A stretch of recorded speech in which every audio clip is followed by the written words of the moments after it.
রশিদা বিনতে রহিদুল, আপনি লিখেছেন, আমার বোন আমার কাছে তার স্বামী শাশুড়ি সম্পর্কে অনেক কথা শেয়ার করে, এটা কি গীবতের অন্তর্ভুক্ত হবে কিনা?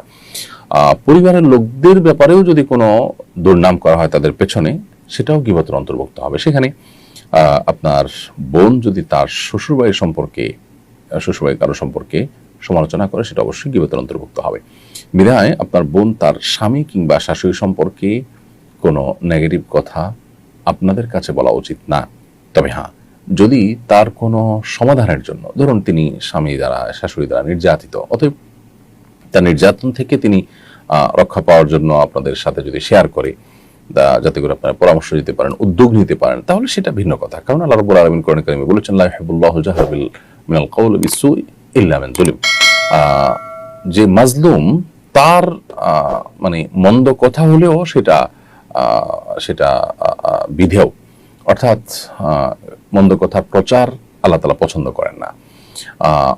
কেউ খারাপ কাজ করেছে, তো সেটা প্রচার আল্লাহ পছন্দ করে না, কিন্তু সেই খারাপ কাজটা যদি আমার প্রতি জুলুম হয়, তাহলে সেটা আমি প্রচার করবার ইখতিয়ার রাখি। সো আপনার বোন তাদের দ্বারা জুলুমের শিকার হয়ে থাকলে আপনাদেরকে বলতে পারেন, সেটার বিহিত করবার প্রয়োজন। এছাড়া তাদের ব্যক্তিগত ত্রুটি বিচ্ছুতি, এগুলো নিয়ে হাসাহাসি গল্প করা, এটা আমাদের সমাজে কমন একটা কালচার, বাট এটা অনুচিত।